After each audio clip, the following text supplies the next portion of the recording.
Que c'est merveilleux, vraiment merveilleux, d'abandonner le monde et de suivre Jésus, devenir ami du Seigneur Jésus.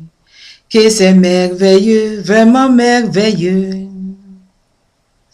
Que c'est merveilleux, merveilleux, merveilleux, merveilleux, merveilleux, merveilleux. Que c'est merveilleux, vraiment merveilleux. Que c'est merveilleux, vraiment merveilleux, d'abandonner le monde et de suivre Jésus, devenir ami du Seigneur Jésus. Que c'est merveilleux, vraiment merveilleux. Nous allons continuer et je crois que nous tirons vers la fin. Quand on a gardé cette fidélité au Seigneur, comme je l'ai dit, lui aussi il répond parce que lui il dit qu'il ne peut pas se régner lui-même. On voit ici quand le roi Achab, Élie est venu l'annoncer que la pluie va revenir. On dit ici, ensuite Élie dit à Achab, va manger et boire car j'entends le bruit de la pluie. Achab alla manger et boire et quant à Élie, il se rendit vers le sommet de mont Carmel où il s'inclina jusqu'à terre, visage entre ses genoux. Puis il dit au serviteur, monte donc, regardez du côté de la mer. Le serviteur monta et regarda et revint dire, il n'y a rien du tout. Septième reprise, Élie envoya regarder. La septième fois, le serviteur déclara, il y a un petit nuage qui monte de la mer. Il n'est pas plus grand que la main. Alors Élie lui ordonna, va dire à Achab d'atteler ses chevaux et de redescendre avant que la pluie ne le retienne. Le ciel devint de plus en plus sombre à cause des nuages amenés par le vent et une forte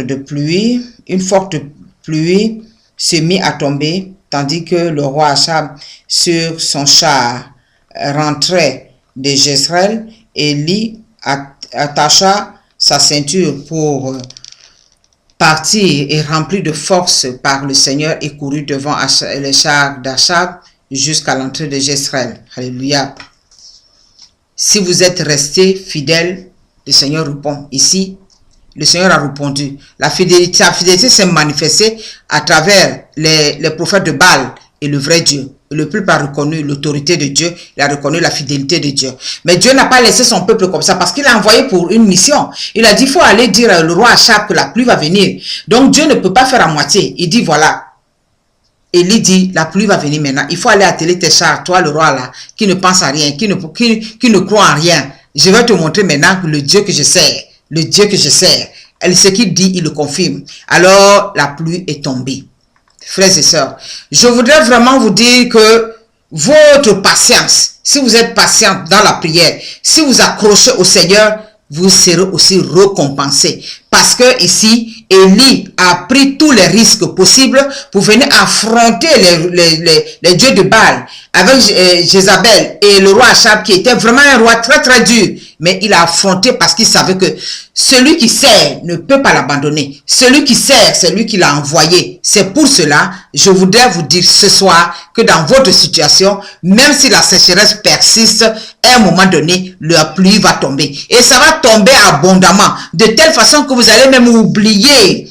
Vous allez oublier votre vie. Vous allez vous dire, mais est-ce que vraiment Dieu existe vraiment? Ici, là, on dit, le Seigneur nous dit ici, ne pensez plus aux premiers événements et vous ne vous préoccupez plus de ce qui est resté derrière vous. Ce sont les gens qui vont vous dire, mais cette personne-là, les années passées, hein, ah, c'était un chômeur, hein, ah, c'était ceci, hein, cette femme-là, les années passées, hein, elle ne pouvait pas faire d'enfant, hein, cette femme-là, les années passées, elle ne pouvait pas trouver un mari, hein, cette femme-là, ce monsieur-là, c'est les gens qui vont parler, mais vous serez devant, alléluia, vous serez devant, vous serez devant, vous serez devant, parce que le Seigneur vous dit aujourd'hui, que vous ne pensez plus aux événements qui se sont passés dans votre vie, qui vous ont abaissé, qui vous ont humilié, toutes les injustices que les gens ont mis dans votre vie, toute la méchanceté qu'on a pu parler sur ton ministère, qu'on a pu parler sur ta vie chrétienne, qu'on a pu parler dans ton foyer, aujourd'hui le Seigneur dit la pluie tombe.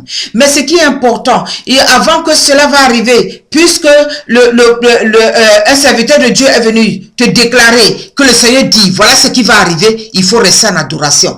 Élie est parti rester en adoration. On dit qu'il est monté sur le mont Carmel. Il est resté en adoration. Frères et sœurs, quand le Seigneur vous donne la prophétie, comme je dis souvent, le temps que la prophétie se réalise, il y a un petit temps. Ce temps-là, consacrez ça pour Dieu.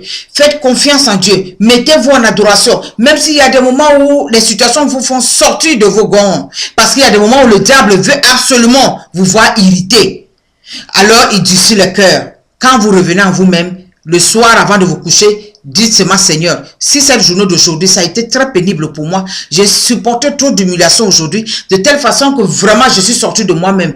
Je t'en supplie, je viens encore t'aimer. Je veux t'aimer encore davantage. Il faut de temps en temps déclarer cette flamme d'amour à notre Père. Parce que lui, il aime ça. Il veut aussi qu'on puisse lui dire qu'on l'aime. Jésus, il aime ça. Il veut aussi qu'on dise qu'on l'aime. Parce que quand tu as un ami, que tu ne dis pas que tu l'aimes, regarde même les époux et les épouses qui sont dans les maisons. De temps en temps, même s'ils ont mis 50 ans, hein, même s'ils sont dans leur vieillesse là, la femme a envie de dire, entendre son mari si vieux, lui dire, ah tu sais, je t'ai épousé depuis, mais je t'aime toujours. Ça redonne une autre élan dans le couple. Ça redonne une autre élan dans la relation que vous êtes. Quand vous êtes même entre amis et qu'il n'y a pas l'hypocrisie et la jalousie, de temps en temps, il y a des tensions qui arrivent parce que vous êtes des êtres humains.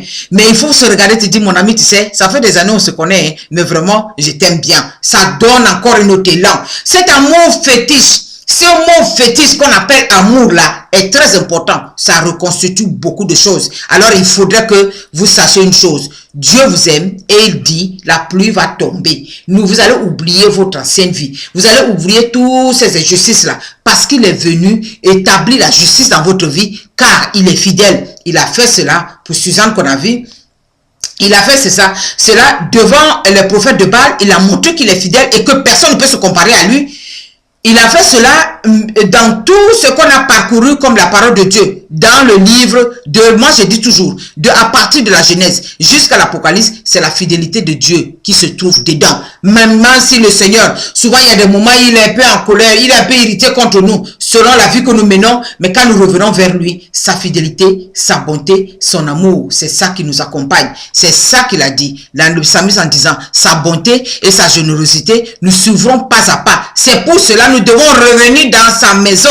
Nous devons revenir devant sa présence aussi longtemps qu'on va vivre. On dit ici, le prophète, le grand prophète Élie, il est monté vers la montagne sainte. Il est parti sa journée devant Dieu. Il a mis sa tête entre ses jambes. Il a commencé à adorer son Dieu pour dire, je te remercie parce que la mission que tu m'as donnée, j'ai vu ta gloire. J'ai vu ta gloire. Commencez à adorer Dieu. Bénissez-le, louez-le, magnifiez-le parce que vous voyez déjà sa gloire. Même si les choses ne sont pas encore claires, bénissez son nom, magnifiez son nom, exaltez son nom, acclamez son nom, adorez-le parce qu'il le mérite. Frères et sœurs, c'est ce que j'ai fait toute ma vie. Souvent les gens me disent peut-être elle est débile, hein? Peut-être elle ne va pas bien. Hein? Oh, d'autres même disent peut-être que les combats sont tellement denses que peut-être elle ne réfléchit plus comme un être humain. Ah, mais quand les combats sont denses, là, c'est là je loue mon Dieu. Parce que je dis il est fidèle. Je termine avec cette parole en vous disant, si vous savez que c'est Dieu que je vous ai parlé aujourd'hui, il a manifesté sa gloire dans votre vie, même si vous croyez peut-être que c'est votre cerveau, c'est votre intelligence. Non, c'est Dieu qui permet tout ça. Il vous a donné l'intelligence, il vous a donné la possibilité d'acquérir les diplômes. Faites-lui confiance et surtout craignez-le, respectez-le parce qu'il le mérite. Ah, notre papa, il est bon, hein? Notre papa, notre Adonai, il est bon. Hein? Notre Eshada, il est bon. Hein? Yahvé Jireh, il est merveilleux. Hein? Alors, j'ai partagé ce moment avec vous en me disant, en essayant parce que c'est tellement vaste, la fidélité de Dieu, que je ne peux pas tout parler. Si je parle, on va faire des milliers de vidéos. Mais seulement, moi, la fidélité de Dieu me rend tout le temps sublime. Je reste toujours belle, toujours jeune. Je reste toujours remplie d'amour. Toujours la compassion pour les autres. Toujours je vais vers les autres, malgré les injustices. Même si les gens, souvent d'autres, peut-être peuvent calomnier ce que je fais, mais le Seigneur me dit toujours, faut avancer ma fille. Ne regarde pas ce qui s'est passé derrière, regarde devant toi. Que le Seigneur vous bénisse, mes frères et sœurs, si vous êtes dans cette situation.